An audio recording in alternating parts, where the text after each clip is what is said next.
So welcome again to Joe and Joe here with Suburban Bourbon, and we are in season 3 now, as we had discussed earlier, and this is episode 3, and we are at one of our favorite steakhouses. That's right. It's only taken a year. This place is so busy, in a good way, with amazing foods, amazing drinks, and we finally got in here to do a show at Strip Steakhouse and meet the owner, Ron Larson, and Carl's going to make us up some drinks. Joe, are you pumped? I'm super excited. So let's start off. We have Ron Larson here, owner of Strip Steakhouse. Why don't you tell everyone first off the location here? What's the address here at Strip? 36840 Detroit Road. It's Avon, Ohio. That's 44011. We're off of Detroit Road. The old Avon Village encompasses about 4 acres of area. So we're not directly on the road, but you'll, if you come down into the entrance of the old Avon Village, you can't miss us. We're a big, large red barn. And and the barn is actually, I think, something kind of a cool story. Joe, you were reading a little bit about it as well. Yeah, I mean, it goes back, we're looking at about 170 years. Yeah, it's to me, it's like a direct connection to the Revolutionary War, America. And I say this in a line that, one, we got it from Frederickstown, which is right outside of Mount Vernon. So you brought it here. We brought it here, piece by piece, yeah. Wow. It has the connections to George Washington and the Virginia Land Company. It has a connection to the Ewers brothers, E-W-E-R-S, and their Revolutionary War service. They received the property in Ewers in Knox County, which was a general of George Washington, a highly regarded artillery general. And they received the property in Knox County, right out of Frederickstown, for their service in the New Hampshire 3rd Revolutionary Regiment. So a lot of connections to the Revolutionary War and Americana, and it's a pretty cool thing for us. The barn itself was around 1850, 1860, constructed on a sawmill, one of the first sawmills in the area that the Ewers brothers ended up having quite a large farm and were very wealthy for the time. The barn is built out of chestnut. The chestnut was the tree of Ohio before the blight, which then made the product wormy chestnut. But at that time, chestnut was readily available. A nice hardwood. All the timbers and beams were morsed and tendon, oddly enough, or not oddly enough for the time. The barn was made to be transported anywhere to any property. So no nails or staking was used in the construction. And we stayed true to it. If you were able to examine some of the knee braces, you'll see they're pegged. They are used an augered hole and then a peg that holds the knee brace in place. And they did that simply because they needed it sometimes to move barns if they relocated. Obviously, it was a pretty big project to build a barn. So I mean, and I think the move to do this was actually pretty cool, because certainly this whole area in Avon has a historic feel. Not only certainly this location, but some of the others, even in this little cul-de-sac area. But at the end of the day, I think it adds to Strip Steakhouse's ambiance. So you're walking into absolutely. what you think is a well, you smell it first of all. You smell it outside, but you walk in, you're in a steakhouse. Oh, without a doubt. I mean, the steaks here are phenomenal, and but just the history you provided is amazing. And it's amazing to be able to take it from where you did and then reconstruct it. How long did it take to do that? it was about a year, total completion from tear down to reassemble. Ohio State at the time, right around the bicentennial of Ohio, 1803 was when it became a state. So celebration of 2003 was the 200th year. We were able to join a program called Barn Again in the Ohio State Agricultural School in Worcester. Worked with a gentleman named Charles Whitney. He located the barn. It had historical significance in Ohio, And he married us together. And from that point on, we were able to receive the barn without costs, other than the fact of having to take it down and move the original sandstone foundations and of that nature to this property. Now, the barn originally sat on the highest elevated point in Knox County on a sort of a windy hill, and it air dried the lumber and it sort of salvaged everything almost perfectly, except the first level, which where they kept livestock, and a lot of rot occurred. So we were not able to use the first floor of the standing beams. So what we're sitting in is the second floor, which was particularly used for grain, and then the third floor, which was hay. Wow. So the barn was actually 1 story higher, and actually an enormous structure. It was 60 feet longer. Of that, we were able to salvage what we're sitting in today. So tell us, Ron, and first of all, amazing, by the way. I'm glad we're not sitting in the livestock area, quite frankly. But tell us, so let's get to the restaurant. So what was your vision, for the restaurant? What was your background to jump into this, which was a very successful operation? I'll be truthful, I had an operations manager bachelor's degree coming into this. I had no culinary degree. But what we felt as we were designing the old Avon Village, what contains historical buildings from the 1800s, we felt that it needed a draw of an audience that was attracted to food. So we went and we learned and we taught ourselves, and we processed what we feel today is some of the finest cuisine in Northern Ohio. And actually, I think we've had some kudos in all of Ohio as one of the 3 major steakhouses. So how did you pull? Because when we talk about this, like we said, just the structure alone is amazing. So what was the journey like to pull together? Because we've been here a number of times, and I can say fact, this is one of the best steakhouses in Cleveland. Absolutely. And depending on what you're getting, it is the what makes the steak so amazing? It's clearly a steak is not a steak. Yeah, I think there's a combination of things, and one is obviously picking the best quality that you can, and we serve certified Angus beef, Black Angus. We feel is the great. We also bring in Wagyu from Australia, Ranger Valley Farms. We bring in a Wagyu strip, and we also bring in a Wagyu tomahawk. So we search for quality. We've taste tested ourselves, and we've gone to our audience and asked what they want. And we feel that this is the best offering. And we're still learning. I just was speaking of a steak called the culotte, or the Texas steer.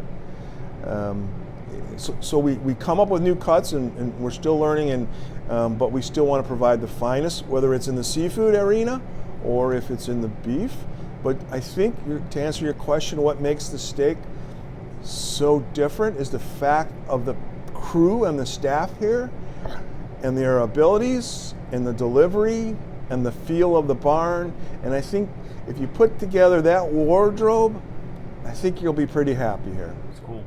And clearly I'm not doing something at home the right way, because I can make a steak at home, and you and I've talked about this. Yet, you go to a restaurant, like, how can they make this so freaking good? But God bless you for doing it. Exactly. And you also have very eclectic appetizers. I've often noticed that That's a great point. Bring in and off. We first came here, I remember years and years ago, you had pierogies on the appetizer, and then you swapped some things out next time we came. Just so it's not the typical things you get. We like to think outside the box, and I think as a chef, as my staff, to challenge them is where you go, I'm going to give you 3 ingredients. I'm going to give you bologna, I'm going to give you a dill pickle, and I'm going to give you cheese. And that's not a late home meal, although it could be, but I asked them to deconstruct it and come up with something unique. And we do have a lot of fun in the kitchen, and that's why some of the things that we've had or we will have are unique, and we like to go outside the box. And not only in the food, but also when we're talking about cocktailing. I think some of our cocktails specials on the weekend are so unique and so different. I really think crafting, whether it's in the kitchen or behind the bar, is very, very important and satisfying the customer and letting them go on a tour. So the staff is more of a tour guide. Let us take you through our tour, whether it's the steak or whether it's a side dish, whether it's a cocktail. And I think we have some great bartenders, great chefs. So. And that's one thing too, the staff here is off the charts. I mean, when we've been here, Absolutely. I mean, it really is. The service is top notch, and that goes a long way, especially in our day and age. I think that across a lot of restaurants that we've been to, it's not always the case. So, you know, kudos to you and the crew, because it's a first class experience. And good bartenders too. I mean, we're going to meet Carl on air in a minute, but I can't tell you how many times when we've talked about this, we've gone to places, and when a bartender just doesn't know what they're doing, I can't tell you how. First of all, you lose revenue because you're not going to keep buying drinks. Right. We've been to places where now we will go back specifically for the bartender because the drinks are so fantastic. And clearly, and I think folks can see this when we have the show, you have an amazing selection of spirits. I mean, we're certainly in the whiskey and bourbon, but you know, you have pretty much everything here, and even see some things suspended from the. Well, you may have to try one of those. Exactly. But you walk in and you can find something. Bottom line, something to your taste. We hope that we can appeal to several types of tastes. It doesn't have to be bourbon, although I will give you a secret here. I know Carl listens to Joe and Joe, so a lot of his talent might be, let's say, taken, but he does have great skill, and we do feel whether it's a champagne drink or whether it's something made with tequila. Tequila seems to be very hot lately, right? So, but we have fun with it. And we do love our bourbons here. What's better than a nice on the rocks or a neat bourbon with a great fatty steak? Oh, that's awesome. I don't think there's anything better. We are a wintertime restaurant, but we have great summer menu too. Great patio. So we were going to say, talk about the patio. I mean, when we were, you know, we've come here, it's always been in the restaurant, but that patio is fantastic. So tell everyone about, you know, what you have to offer. It has a small water feature, and then we have 3 rings of fire representing the trilogy. It has 2 sections. They're sort of encompassed and closed in like a courtyard feel. Something maybe you'd find in New Orleans. It's backlighting and some, you know, it's just a very quaint area. Yeah. It's not the robust bumping into somebody with a beer in their hand. It's just very casual and comfortable. Yeah. And can you get food service out there, Ron? Oh, absolutely. Yeah. We love serving on the patio, so it's just a great summertime feel. So before we meet Carl, tell us and certainly our audience, you know, why should people come to Strip? Well, 1, I think if you want a great steak, that's pretty obvious. 2, if you want to make some great friends, meet some great people, have some great service, I think the facts pretty much outlay themselves is that we have it here. We're an old school family run business. One of the things I just heard not too long ago was the number 1 business going out of business is family owned businesses. So that's a sad thing, because in America, across America, you know, it was just saturated with, peppered with those unique restaurants. And my daughter, she's running the Treehouse, and she does a great job catering. The Treehouse Cafe, tea room, has great lunch, great soups, and then we here at Strip, our dinner service, we have the Clifton, and sometime we'd probably love to have you guys over at the Clifton and host a bourbon dinner, where we could just go through the whole evening and feature some different bourbons and have you guys. Love that. Yeah, I think that would be fun, right? Yeah. So It's in our wheelhouse. I mean, well, let's plan it. So the Clifton is another barn. It's an 1850s English style barn. It sits right behind us, and that's been done as our hall, private party center. So great experience down here. Shopping in the old Avon Village, stores, cocktailing and food though. Strip Steakhouse. And I think you brought up before, you know, taking all your customers on a tour, you know, as you're having cocktails. And that's one thing that, you know, when you have great bartenders and bar staff, you can afford to do that because they know what works and what doesn't. So that's a pretty special thing. And I know we've had nothing but great experiences here. Outstanding service, attentive, and if you don't know, I mean, I've had my family members here who might not know what they exactly want to eat. servers are very good at walking you through, and not just the most expensive thing. I mean, they'll say, you know, what is your taste? Do you like this? Do you like that? Even down to how you want your steak prepared. And you don't have a stuffy vibe. No, you know, sometimes you go I to, love the naming of who comes up with all the names? It's a combination. Because they're fun. I'm going to play guilty to those, so it is supposed to be fun. We have a steak on there called The Reason, and when someone orders, can I get the reason? And the server will say, well, what's the reason? You know, or they'll ask, what's the reason? And it's just kind of a fun thing. But you're right, Joe. Our staff is, and I don't want to speak for them, but I feel that they love their positions and they love doing what they're doing, and that's why they do it well. And we make sure that they interview you, not at a point where it's overbearing, but they ask, what do you like? What type of cut are you normal? What's the temperature that you like? They explain the tour. And they take you through all the steps, and it's fun. They have fun, you know.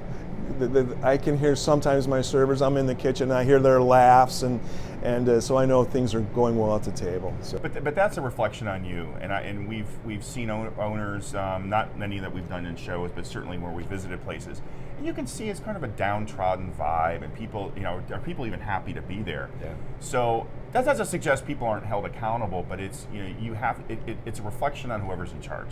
Just to be candid with you, and if you're that kind of guy, that's the kind of staff you're going to have. Well, we run little contests, you know, for the servers just for fun, and I am here 7 days a week. I'm operating in the kitchen. I'm an owner that you know, really pays attention, and for example, even today we have fun. So one of our servers won a contest last night, and the prize she will receive tonight is a can of dehydrated water. So I'm wondering if she's going to get the joke or think it's serious, but we'll find out. So we're excited about giving that away tonight. So Ron, is it true if a patron walks in and sees you in the kitchen, yells, Ron, you look fantastic tonight, they get a free tomahawk? Is that true? They're going to get something free. but then I'm going to tell them they're a great liar. You're a great liar, okay?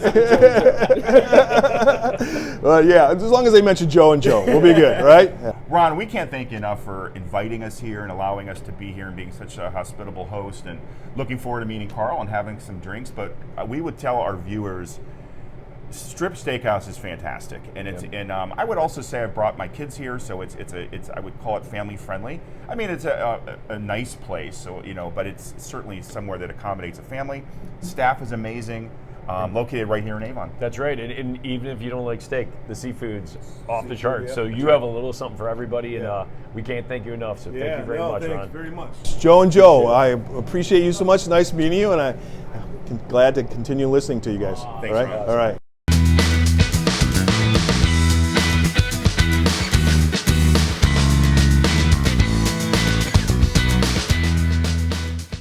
So we are back, and this is the fun part when we do Suburban Bourbon.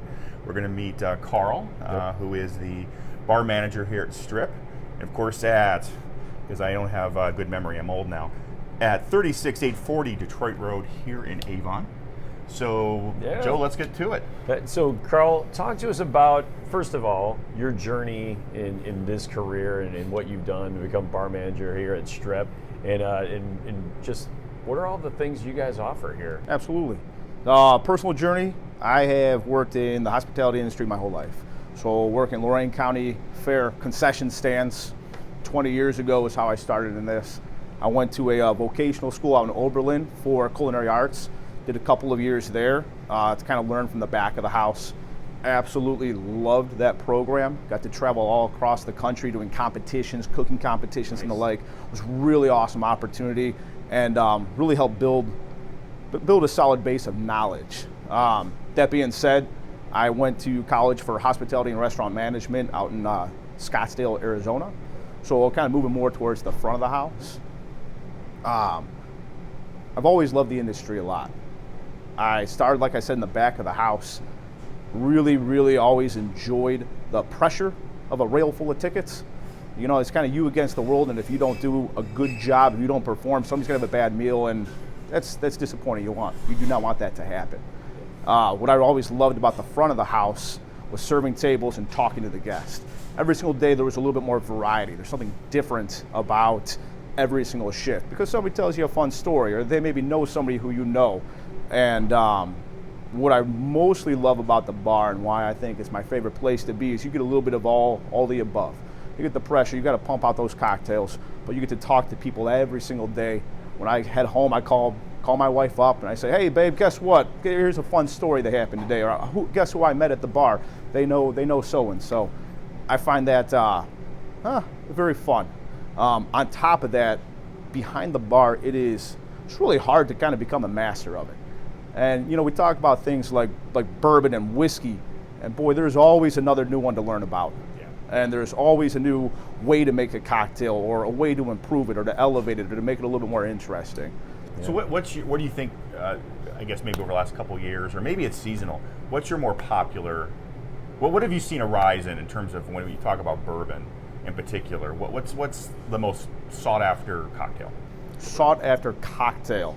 I mean, coming from a steakhouse, it's the Manhattan and the old fashioned. Yeah. Those are the old school ones. They've been doing them for a long time.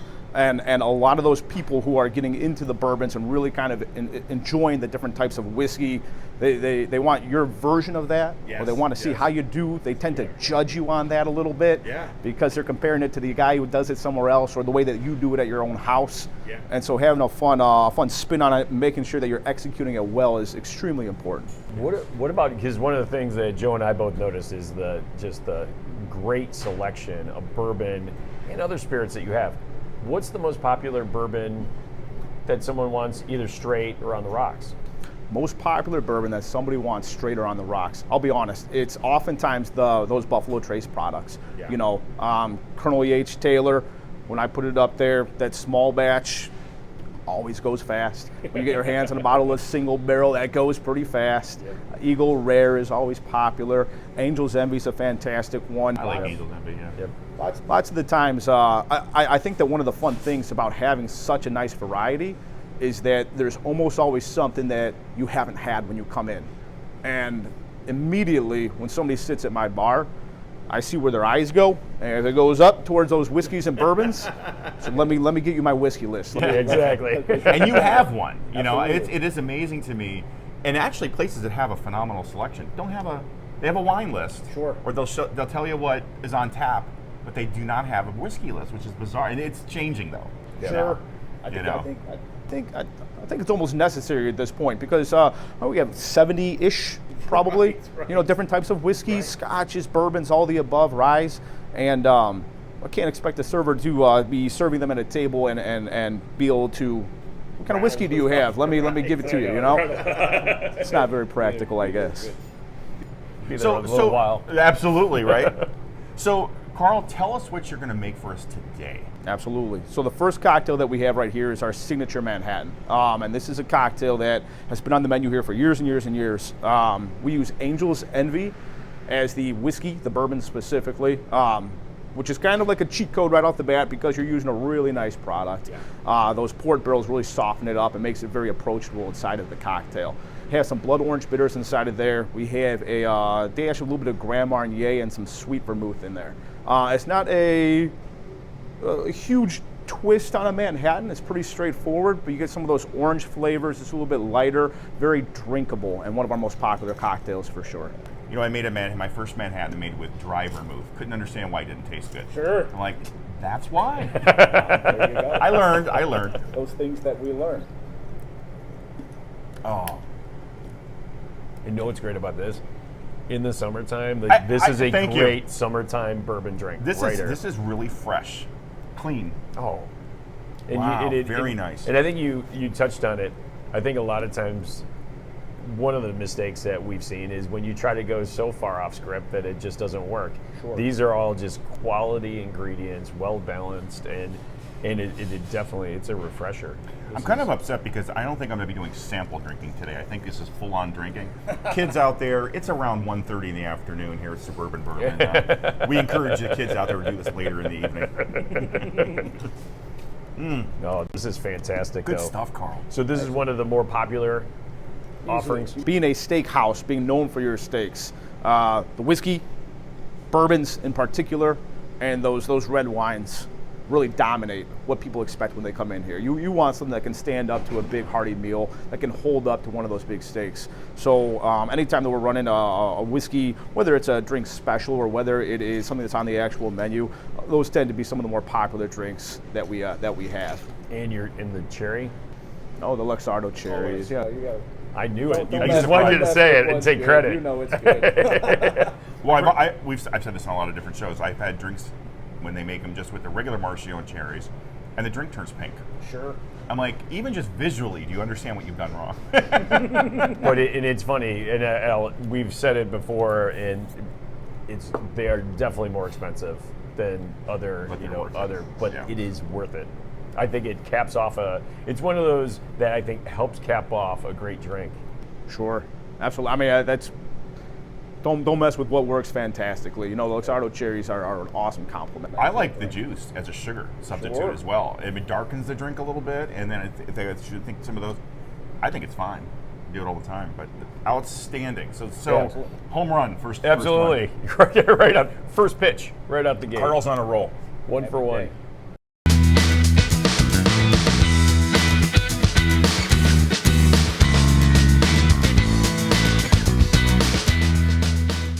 So Carl, that was outstanding. I think you'd agree, Yep, Joe. absolutely. What are we gonna have next? So it's interesting because you commented on using the Luxardo cherry syrup as a way to enhance a cocktail. You segued nicely into our next drink, which is our signature old fashioned. Signature old fashioned, we use a spiced cherry bitters that we make in house, a orange like Grand Marnier syrup, once again made in house, and we use a little bit of the Luxardo cherry syrup inside of there as well. Nice. The bourbon inside of this is Woodford Reserve, which holds up very nicely. The concept behind this drink is kind of fun. It's our signature old fashioned, and as you know from enjoying bourbon, you probably know that doing old fashions, there's been a war for many years as to whether you muddle fruit inside of there. What's the best way? Yeah. What's the best way? And there's the old school, and when I started bartending quite a long time ago, it was a lot more common to say, hey, you're supposed to put a pink cherry and some orange inside of there and muddle it up, and it was kind of this fruity cocktail that wasn't really reminiscent of what people nowadays would expect when they order an old fashioned. Old fashioned should be your bitters, your sweetener, water in the form of usually just the ice cube, and then your whiskey. This is a fun drink because it kind of brings all that together. It has the spiced cherry bitters, it has the Grand Marnier, which is an orange flavored liqueur, and that's what you're using as your modifiers into the cocktail. I like the fact too that, I mean, old fashions and Manhattans, and certainly Sazeracs because they're made that way, but you can have them without ice. You could chill them and still enjoy a really great, drink. I agree, and I love the big rock. I mean, that to me sets it off. It's Absolutely. and I like how you have a variety depending on if it's a Manhattan or not. And that's what it comes down to, whether they want it up, whether they want it in the big cube. You gotta be able to accommodate those kinds of things when it comes to those bourbon cocktails. Wow. That's a different taste with that spiced. You said it was a spiced. Cherry bitters Wow. that we make here. You can taste that. Oh my God. This In is a complimentary way, though. Oh, absolutely. Well, it's once again, it's kind of taking that old, a little bit out of date version of an old fashioned, of muddling all the fruit and turning it into that, and turning it into something that is a little bit more. It's modern, even though it also is from 100 years ago. Yeah. and makes a really nice, delicious cocktail. It's fantastic, and I prefer. I'm not a big fan of the muddling. So at the end of the day, but having all those flavors and the spiced bitters, the spiced cherry bitters, that's a little bit different. That's a nice little. I like it. It's a nice little tweak on a great drink. And again, and I think this is, we say it, but having a balanced drink, a lot of times things could be, when they're off balance, it's noticed. This is a absolutely perfect Manhattan or old fashioned. I immediately regret not eating this morning. I'm wondering. So, well, I guess. So you have the bitters. Okay. Now, do you ever do the smoking? Are you on that bandwagon? We don't have a cocktail consistently that we do that, but Yeah. we will run a drink special. We run one I've probably seen about a some. month or so ago. Yeah. I think we ran a smoked cocktail. You had one in the winter too, I believe. There was one, yeah. We like to mix them in here and there. We run a drink special every single weekend. So there's always something new. It's a great opportunity for the bartending staff to kind of challenge themselves, see what they can come up with, have some fun concepts. And then we're usually also running a drink special month to month. So we have something fun for the month every single day of the week. And on the weekends, we like to go a little bit more crazy, maybe having a fun accompaniment that goes with the drink that might be a little bit different, if you will. I think a week ago we had a toasted macaroon going with a kind of like a tropical coconut cocktail that our bartender made. And it just came with a little macaroon. It's fun, you know? Exactly. People look at it, they say, what is that? That's kind of crazy. That's pretty interesting. It really helps challenge the creativity of the bartenders, and that really comes from Ron. You know, once again, he was talking about those kitchen guys, and he was talking about trying to find ways to put your spin on it, to make it a little bit more interesting, a little bit different, a little bit more elevated. And, you know, he really approaches it sometimes almost with an artist perspective. And it can drive me crazy sometimes because I have something that's really, really good and it's not good enough. And it drives you crazy in all the right ways because it challenges you to try to find a way to be better than what you already have. And it's one of those things that I think helps maintain the standard and raise the standard of a restaurant like this that's been open for almost a decade and a half now. Yeah. Well, I think too, I mean, and you and I were talking, and you saw some of the shows on suburbanbourbon.net, by the way, also available on Spotify, that there's a sort of a trend, I think, when you see a lot of or a common thread, I should say, really, when you see with a lot of these places we visited, and it's creativity. You know, where an owner, regardless of how involved they are, and Ron said he's here pretty much every day. Yes, he is. But he allows you to be creative. You know, and I think that there's something to that. You know, that people don't feel restricted behind the bar. Oh, exactly. I mean, and when Ron talked about taking a tour, that we're going to take you on a tour. It does two things. One, it allows you to show off what you know and what works. And it also allows the customer to try things that maybe they wouldn't normally have. So, I mean, it really is because, like we said, we were talking earlier, but old fashions, we've had them at many places, as we love. We love them. But this is what I love is it's a new take, and it's not so far off. It is dead on. Yeah. This is a great old fashioned. Yeah. And this is one that I guess I would ask, between these two, which is the more popular? The Old Fashioned is the most popular cocktail on our menu, pretty much always. I can see that. If I run a drink special that outsells it one night, I feel like, oh, that was a good drink special. Exactly. I'm good. Carl, on a busy night, so Saturday night, busy. How many of you are behind the bar? 2 people. Two usually, okay. And you're servicing rather the upstairs, as folks I know at home can see, but there is, where the bottom level, when you walk into the lobby, the entrance, and you see the bar to your left, and then there's stairs that go up behind us. Yep. And there's some seating here as well behind us, but mainly the main area is upstairs. So you're servicing upstairs. Absolutely. You're servicing here, and you're servicing outside. Yes, indeed. As well. So it says something. You know your stuff. You're hustling.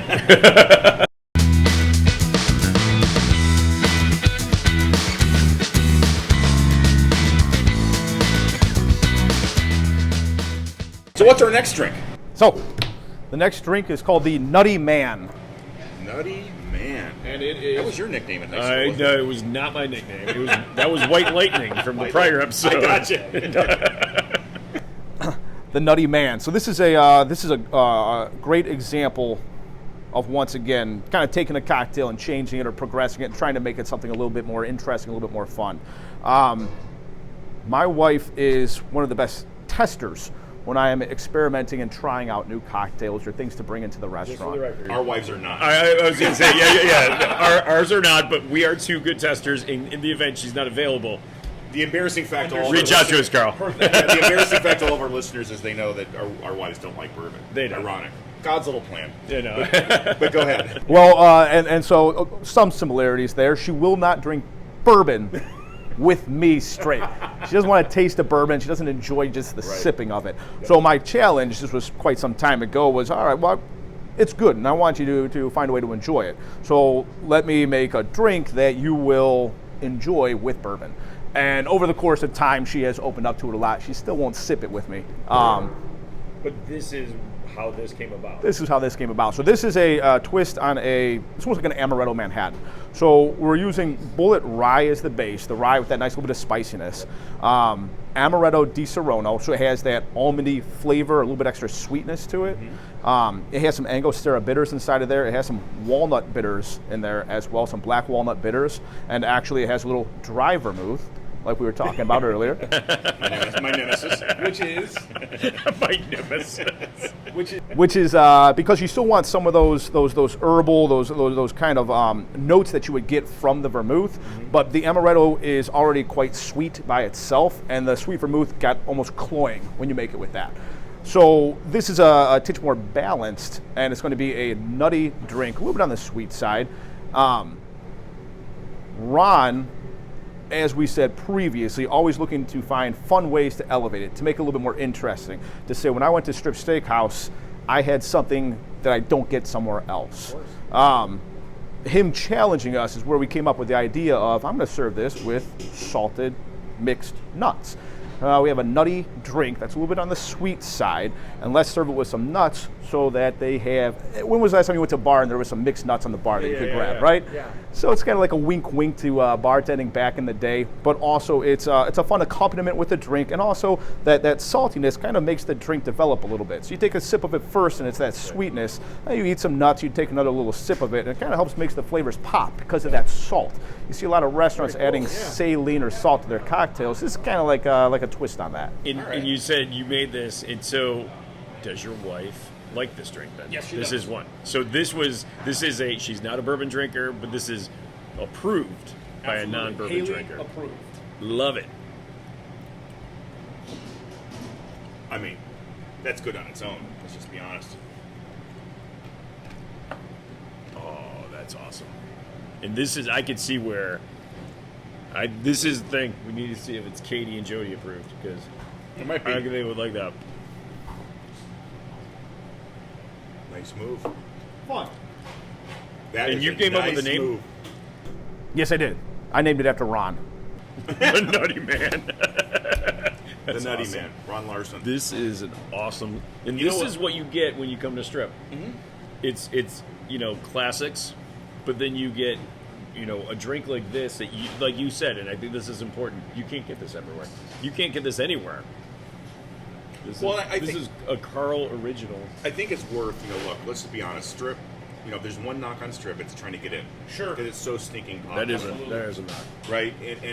But I see it as a positive. I mean, the reality is if you plan your day out, try to get here. It is not the place you just walk up and say, do you have a table ready? Can you fill me in or fit me in? But I think with the expansion during the summertime with the patio, there's more of an ability to sort of walk up to the bar and say, can I find a seat outside, that sort of thing. So I think take advantage of that in the warmer months. And if you get here and it opens at 3 o'clock? Correct. So the bar opens at 3. This is an amazing bar. And we, outside of the cocktails and spirits we've had, it's a great bar. You can eat here. And if you get here at 3, it's just open seating until it fills up. Which Absolutely. I imagine does not take long. Oftentimes we will have a line out the door. This bar has been full within 10 minutes. It's not unusual. That being said, if the bar is full, you can always go on a wait list, call up. Hey, if there's 2 seats at the bar, they'll hold the seats for a couple of minutes for you if you're local. So you can always use that to try to get in if the restaurant's full. How has it evolved in your eyes? Over the last 5 to 10 years. In the restaurant industry, well, I think 10 years ago I was using Buffalo Trace as a nice well bourbon at a restaurant. It was something that you could always have, and it was a pretty cheap bottle, and it was a pretty nice bourbon. Nowadays, it's hard to keep on the shelf, right? And you don't see it at the liquor store very often. The way that it has changed has been pretty dramatic, and I think when this restaurant opened 13, 14 years ago, vodka was still, those premium vodkas, those fancy bottles of vodka, that was what was still in. You still had your scotches were like the nice whiskeys that people enjoyed, but really vodka was so popular. And Ron will tell you, the top shelf up there was full of different types of vodka. And now what is it? there's Bourbons and it's whiskeys whiskey and and bourbon, tequila. and in the last 3-4 years, you got to start getting some nice tequilas in there because people expect to have those nice tequilas, and they're making some really pretty damn good tequila as well. So I would say over those last years, it's become not a necessity. It's a huge asset to be able to have the variety of whiskey and bourbon in particular that we have here, because that's almost the expectation at some of these cocktail bars and steakhouses. You got to have that, and it's so fun having somebody come in and say, "Hey, it's my birthday. I want to try something I've never had before. I don't care." And then you have fun, and then you ask, "Well, what do you usually like? Where do we move with this? Have you heard of this? Let me tell you the story about this one," because they all have those fun stories. One thing, Joe and I are both going to Europe this year with our families, different places, and that's the one thing I'm not looking forward to. Because every place I look at that we're going to have dinner, you start looking at their spirits menu. Bourbon's just not that popular here. Yeah. Right? Sure. I think when we did the Bourbon Trail, what was it? Australia. Jim Beam is like number one. Yeah. Beyond that, that's it. So, I'm like looking at pictures and, I see Maker's Mark. All right, Jim Beam. Okay. Right. And my wife's like, "Is that all you're going to have?" I go, "Apparently so." So it's really funny. Unless I'm that guy bringing my own, but I went to India in November this past year, and they were excited because they're like, "Oh, you like bourbon? We've got bourbon." And I go, "Awesome. What do you have?" "We have Jim Beam, and we have Maker's Mark." Wow. And I said, "Those are the two." Awesome. Yeah. And did nothing against. We love Jim Beam. We love Maker's Mark. We like their products. But when you tell me that that's your whiskey, she was so excited. I didn't want to break her spirit. Absolutely.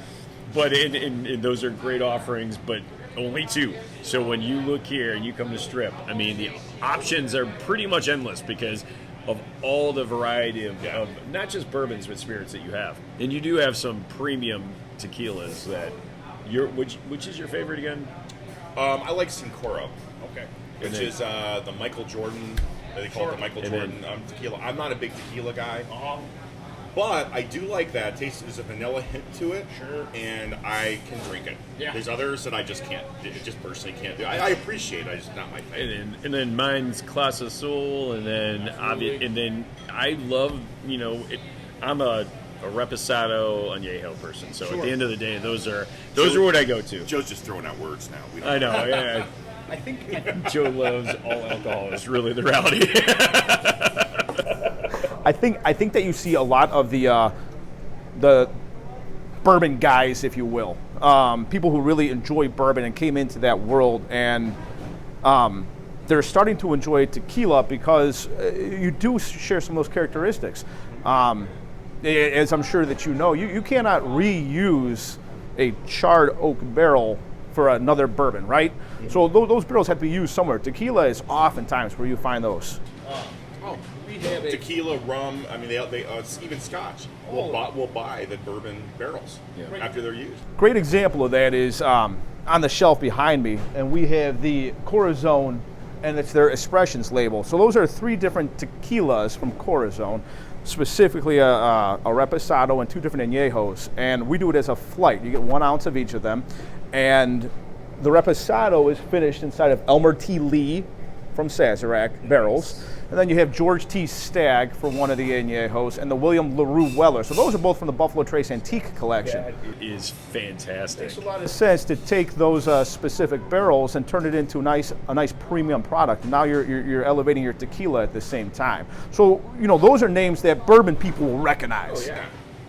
You've got me intrigued. I'm not gonna lie, and I can say those are offerings that again you can't get everywhere. And when you do get them, George C. Stagg is one of those that I often say they figured out the science behind having a hot, something that's a high proof, bourbon that is just smooth on the way down. Sure. That really is one of our favorites. Well, you and I have talked the sweet spot for us is, I think, between 90 and 100 is usually our sweet spot. But there are a few bourbons that when you go over that are still smooth. We always talk about Weller. Weller Foolproof. Yeah. It's one of those that's hot but smooth. I don't know how to describe it. Sure. There are several others like that too.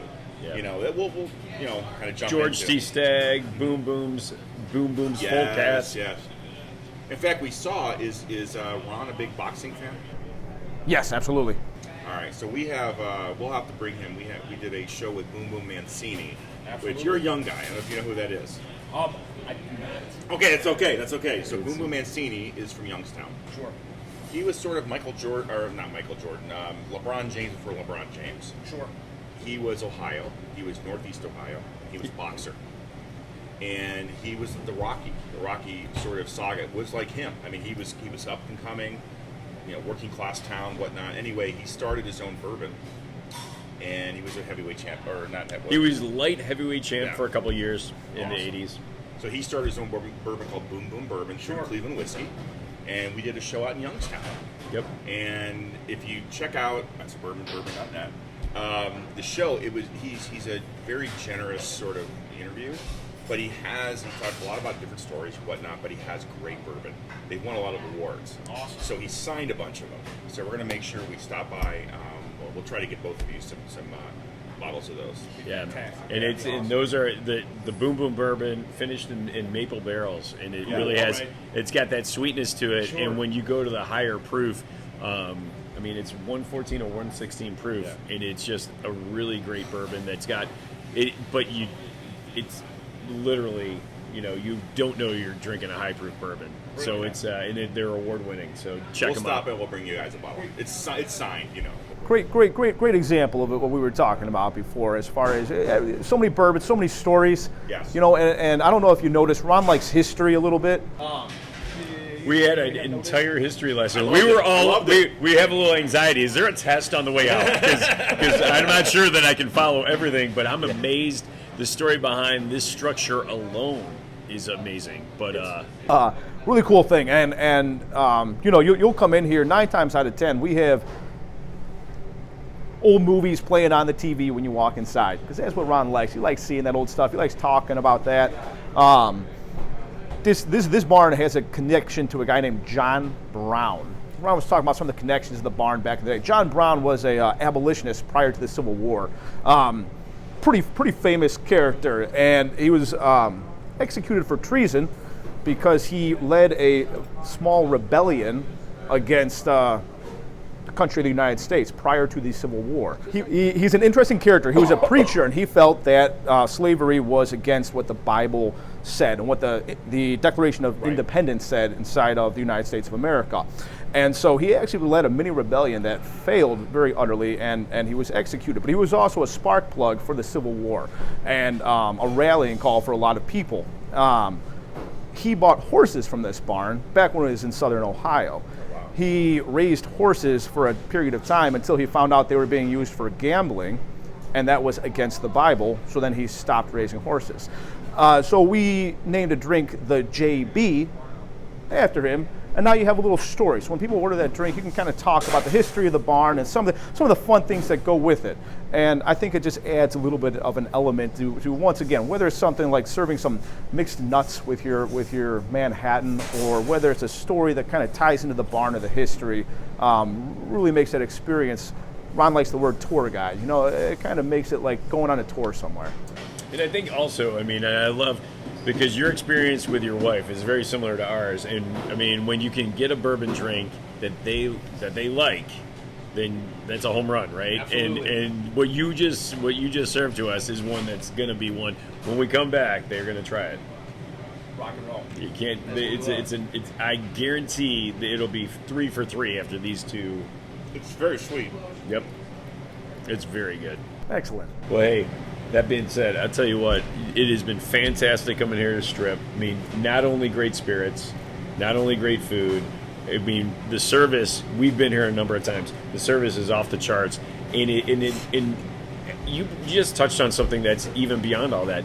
The history of this building, Yes. and the approach that this restaurant takes to take care of their customers, I really think it really sets it apart.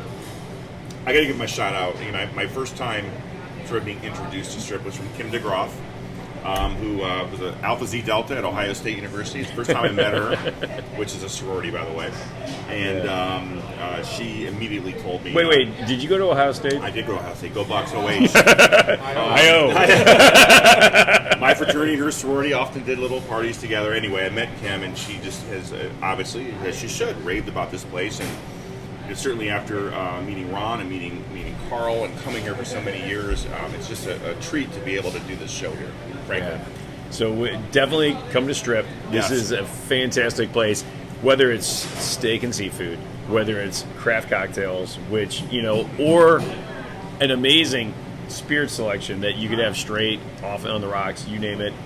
And then the service is off the charts. Like, just come here. I literally sit here and go, I can't wait to get back in here with our brides. Well, And try the Nutty Man. That's probably that's our challenge this summer. and as my nutty man just said, Yeah. and as we said earlier, walk in, say hi to Ron, and tell him how fantastic he looks. You might get a free tomahawk. That is steak. not a thing, just for the record. Hey, Carl, That's not a tell thing. Carl how outstanding he is as a bartender. The sky's the limit, frankly. Much more likely, yeah, absolutely. Yeah. Well, Carl, thank you so much. Yes, we thank really you. appreciate your time today. Absolutely, Carl. my pleasure. Very Great much having you, appreciate it. gentlemen. Very, very fun.